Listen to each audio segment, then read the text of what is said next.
Billionaire accused Nanny of stealing medicine until sick twins spoke the truth. The storm raged outside the Grant mansion when Alexander Grant's voice cut through the silence like a blade. He accused Clara Evans, the nanny who had given years of her life to his fragile twin boys, of stealing the very medicine that kept them alive. In that instant, the glittering world of wealth turned into a prison of suspicion and betrayal. A powerful billionaire, a powerless caregiver, and two children caught between truth and lies. What would you have done in his place? Welcome to Emotional Echoes, a channel where emotions come alive and every story leaves a lasting echo in your heart. Please subscribe to Emotional Echoes channel. Help us reach 1,000 subscribers so more souls can feel these stories. Stay with my video till the very end and let me know where you're watching from so I can see how far this story spreads. Now, let me tell you what really happened that night. Clara Evans had spent years inside the Grant mansion, her gentle hands and sleepless nights keeping two fragile boys alive. Alexander Grant, the billionaire father, was known across New York as a man who built empires out of nothing. But behind the glass walls of his estate lived a widower obsessed with control and the weight of his family's name. That morning, when Clara was called into his study, she thought it was about Ethan and Caleb's medication schedule. Instead, she found Alex standing by the window, his face like stone, his voice colder than the city winter. He accused her of stealing the life-saving medicine. Clara froze, her breath caught, as if the world had been ripped from under her feet. She tried to speak, her voice shaking, telling him she would never harm the children she loved like her own. But Alex cut her off, his words sharp, almost rehearsed. He said she was nothing more than a nanny, and he was Alexander Grant. Who would ever believe her over him? Clara felt the air leave her chest. She begged him to look at her, to remember the nights she stayed by the boys' beds when they couldn't breathe, the mornings she lifted them gently when their bodies refused to move. But Alex's eyes held no warmth. He repeated that the medicine was gone, and she was the only one who had access. Her knees weakened, tears filled her eyes, but she forced herself to stand. Clara whispered that there had to be a mistake, that someone else could have entered, that she would never betray the children. Alex leaned closer, his tone quiet but cruel, telling her to prepare herself because lawyers and police would soon come for her. The silence that followed was suffocating. Clara's heart pounded so hard she thought it might break apart right there in the room. When she finally stepped out of the study, her world blurred through a veil of tears. She walked through the grand hallway, past the portraits and chandeliers that once felt like home. At the bottom of the stairs, Vanessa Cole stood waiting, her lips curved in a cold smile. Clara met her gaze for only a moment and felt the truth sink deep inside her. This wasn't just an accusation, it was a trap. With trembling hands and a soul torn open, she left the mansion, not knowing if she would ever return. Clara sat stiffly at the defense table, her uniform the same one she had worn each morning in the Grant mansion. Around her, cameras flashed, pens scratched, and strangers whispered her name like it was already a verdict. Across the aisle, Alex entered with his team of lawyers, every step measured, every look cold, as if this trial were nothing more than business. He never once looked her way. The prosecutor rose with a voice sharp as a blade. He painted Clara as a woman who took advantage of privilege, who used her access to steal the only medicine that kept two frail boys alive. He thundered that this was not a case of theft, but a crime that could have ended in the death of children. The room stirred, a gasp echoing, and a man in the gallery shouted that she should never be allowed near kids again. Another voice cut through, cruel and loud, calling her the devil in a nanny's clothes. Clara forced herself to stand, her knees trembling, her voice cracking, as she cried that she had never taken anything. She told them she had stayed awake through countless nights when the boys gasped for breath, that she loved them more than her own life. But the prosecutor slammed the table, shouting that love was no defense for greed. He pointed at her with icy certainty and declared that monsters often hide behind gentle faces. The crowd murmured, nodding, their stares cutting into her like knives. The judge raised his hand and ordered silence, his voice heavy and cold. He said this was a court of law, not a place for tears. Clara sank back into her seat, her chest burning, her hands clutching each other so tightly, her knuckles turned white. She dared to glance toward Alex, begging with her eyes for even a flicker of memory of the nights she had saved his sons. But his face was stone, and the woman seated behind him, Vanessa, smiled faintly as if the trial was already won. The prosecutor called for the first piece of evidence, and the lights dimmed as a video played across the large screen. Clara appeared walking into the medication room, her hand reaching for the safe, the angle cut just enough to make her look guilty. Gasps filled the courtroom. Clara shook her head, whispering that it wasn't real, that the footage had been altered. But the lawyer's voice boomed, calling it undeniable proof of betrayal. Next came the bank records.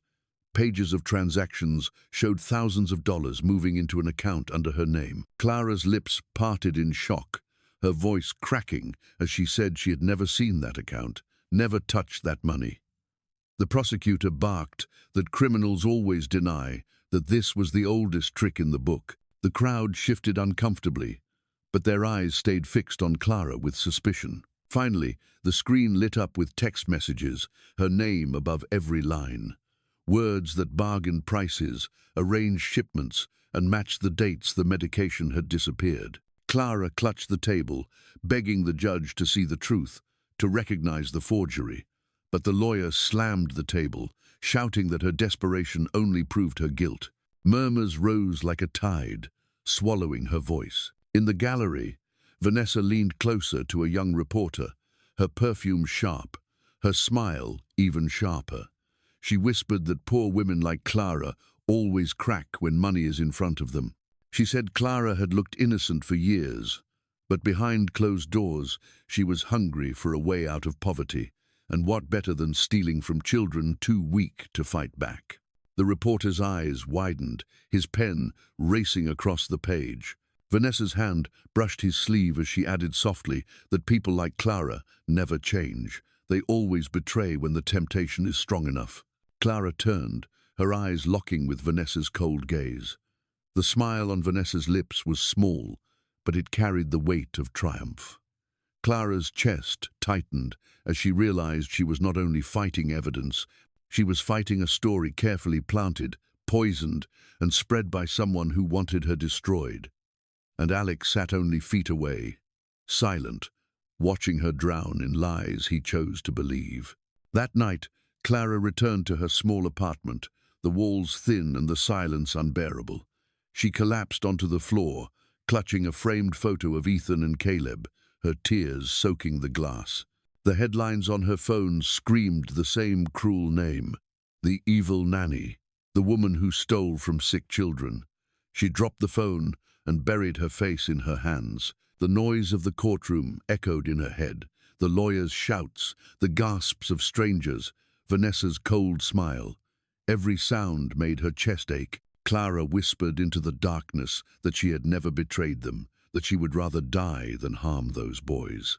For a moment, she thought of giving up, of disappearing so no one could spit on her name again. The thought sat heavy, like a shadow pulling her deeper. She stood slowly and walked to the small mirror hanging above the sink.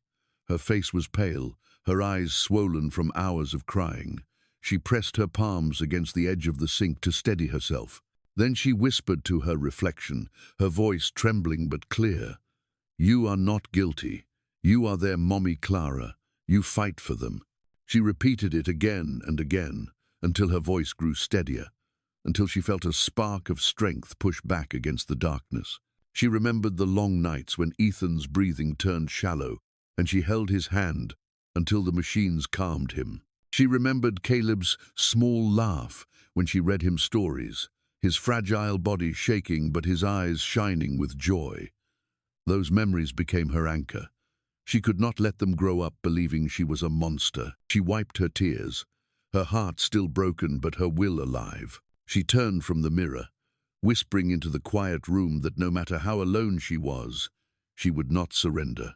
The second day of trial opened with even heavier air as though the walls themselves carried judgment. The prosecutor presented fresh evidence, a set of text messages stamped with Clara's name. The words described prices, delivery times, and negotiations with a faceless dealer. Gasps erupted, and someone in the gallery shouted that she should be locked away forever. Another voice snarled that she had blood on her hands. Clara's heart pounded so loudly she thought it might crack her ribs. She shook her head, her voice breaking as she begged them to see the truth. She said her phone had been broken for weeks, that these messages could not be hers. But the prosecutor sneered, calling her a liar clinging to excuses. He thundered that this was not the story of a nanny, but the confession of a predator who valued money more than human life. The room shifted, the weight of every stare pressing down on Clara like a cage. From her seat, Vanessa leaned forward, her voice slicing the air. She told Clara that prison would be the perfect place for her, where no one would care about her fake tears. Then she hissed that Ethan and Caleb would finally be freed from her poison, that she would step in as their rightful mother and erase Clara's name from their memories. She added with a smile that the boys would learn to call her mommy soon enough, and they would forget Clara ever existed. The cruelty of her words stunned the room, and even the reporters lowered their pens for a moment, as though the venom had burned their ears. Clara's chest heaved, her hands shaking as she rose and shouted that she would never harm the children. Her voice cracked with desperation, swearing that Ethan and Caleb were her life, her soul, her reason to keep breathing. But before her words could fully reach the jury, the judge slammed his gavel and barked at her to sit down. His voice was sharp, his order final. The room settled into silence again, but the damage had been done. Clara sat back down, trembling, her body small against the chair, her spirit bruised yet still alive, clinging to the vow she had made in the dark of her tiny apartment. Clara sat trembling at the defense table, her tears barely dry, when the heavy courtroom doors opened with a loud creak. Every head turned, and silence fell like a wave. Slowly, Ethan appeared, his small body struggling as he leaned on crutches, each step heavy with effort. Beside him, Caleb guided his motorized wheelchair, his face pale, but his eyes filled with determination. The room held its breath as the twins moved closer. Ethan reached Clara first, letting his crutches fall as he wrapped his thin arms around her waist. His voice broke, but his words were clear. "Mommy Clara never stole anything. She is our mother in every way that matters." Clara's body shook as she held him, her face wet with fresh tears. Caleb rolled closer, his weak voice carrying through the silent room. "We saw someone else taking the medicine. It was not her." His words cut through the lies like a knife, shattering the image painted by the lawyers. The audience gasped, and even the judge leaned forward, eyes suddenly sharp with attention. At the prosecution's table, Alex slammed his hand down, his voice rising in anger. "Enough. They are confused children. They don't know what they are saying." His face was red, his composure gone. But Judge Miller raised his hand, his tone firm and final. "Sit down, Mr. Grant. Let them speak." Alex froze, his jaw clenched, his power slipping in front of everyone. Clara held both boys close, her heart breaking and healing all at once. In their fragile bodies, she saw the strongest act of courage she had ever known. They had risked everything to stand by her side, and in that moment, the courtroom no longer belonged to the lawyers or the billionaire. It belonged to two children who spoke the truth with all the strength they had left. The judge leaned forward, his voice softer now, asking the boys to share what they had seen. Ethan's hands gripped his crutches, his voice trembling but clear, as he said he had seen Vanessa with a strange man sneaking into the medication room late at night. Caleb's voice was weaker, but it carried across the courtroom as he told them he saw her leaving with something hidden under her coat. The whispers rose, not against Clara this time, but against the woman sitting in silence behind Alex. Clara's breath caught as she opened her notebook, the one filled with years of her careful handwriting. Every page was a record of doses given, fevers measured, and late-night calls to the hospital. The judge examined it closely, comparing dates to the hospital's files. Slowly, he nodded. the truth lining up before his eyes. Clara's voice cracked as she explained that she kept those notes because she could never risk forgetting, not even once. For the first time, no one cut her off. Then Dr. Collins rose, his tone firm and steady. He testified that Clara had saved Ethan and Caleb's lives more than once, staying awake when their lungs failed in the night, using her training as a nurse to keep them alive until help came. He told the court that without Clara, the boys would not be sitting there at all. His words fell like stones into the silence, reshaping everything that had been said before. In the front row, Alex's jaw tightened. He tried to keep his composure, but for the first time his eyes betrayed him. They darted toward Vanessa, then back to Clara, and there was hesitation where before there had only been cold certainty. A flicker of doubt cracked through the wall of arrogance he had built around himself. Reporters caught it instantly, scribbling furiously, and the crowd shifted, their hostility melting into shame and sympathy for Clara. For months, she had stood alone, drowning under the weight of lies. But now, with the boys' voices, her notebook, and the doctor's testimony, the darkness began to break. Clara's shoulders shook, not from despair, but from the first fragile taste of hope. And the courtroom, once her cage, started to feel like the place where her truth would finally be heard. The doors opened again, and a hospital employee stepped forward, his badge still clipped to his shirt. He testified that months earlier, he had overheard Vanessa speaking with two men about selling leftover doses of rare medicine. Her tone had been casual, confident, as though it was not her first time. A ripple of gasps spread through the room, and every eye turned sharply toward Vanessa. The judge demanded the prosecution's documents be brought forward once more. He flipped page after page, his brow furrowing deeper with every line. Dates did not match the hospital records. Signatures repeated in identical strokes. A faint but damning watermark revealed alterations. Murmurs swelled into outrage, and a reporter shouted across the room that the real thief was finally exposed. Vanessa's face drained of all color. Her voice stumbled as she claimed she had only checked the supply room. Then she changed her story, saying she had heard a noise.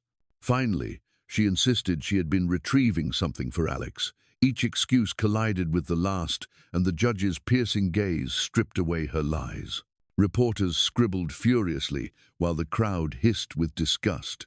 Then Alex stood, his once commanding presence now unsteady. His voice shook as he said he had trusted Vanessa, that he had believed her when she swore she was helping his family. He said he had only wanted to protect his sons, but his words cracked under the weight of truth. He looked toward Clara, and for the first time there was no arrogance, only a broken man watching the walls of his certainty crumble. The crowd saw it too, their eyes wide as the billionaire who once seemed untouchable now appeared small, almost fragile. Clara stayed silent, Ethan and Caleb at her side, while the balance of the courtroom shifted entirely. What had once been her prison had become Vanessa's undoing and Alex's reckoning. The judge called for order, but the air was already charged with change. Everyone in the room knew the tide had turned, and there was no going back. Judge Miller's voice filled the courtroom as he declared Clara Evans innocent of all charges. The gavel struck, and with that sound, weeks of humiliation and despair fell away from her shoulders. Officers moved quickly, placing handcuffs on Vanessa as she sat frozen, her lips pressed tight, her face drained of its usual confidence.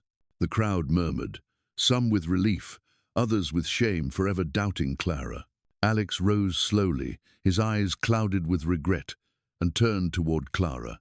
His voice broke as he said he had been wrong, that his fear blinded him, and he begged her to forgive him. Clara stood firm, holding Ethan and Caleb close. Her words were steady, though her tears glistened. You did not just hurt me. You almost made your sons believe I was capable of betraying them. The weight of her voice made the entire room silent again. Alex bowed his head, the pride that once defined him slipping away. For the first time, he looked less like a powerful billionaire and more like a father who had lost his way. Reporters scribbled furiously, cameras flashing as they captured the moment. Outside, headlines were already forming. The nanny who stood stronger than lies. The mother by heart, not by blood. Clara lifted her chin, no longer the broken woman the world had tried to crush. She was the image of resilience, her love shining brighter than the cruelty thrown at her. Ethan leaned into her side. Caleb gripped her hand tightly, and together they looked like a family reborn. In that moment, Clara was more than a caregiver. She was proof that truth could survive even the darkest storm. Clara walked out of the courthouse holding the boys' hands, the sunlight touching their faces like a blessing.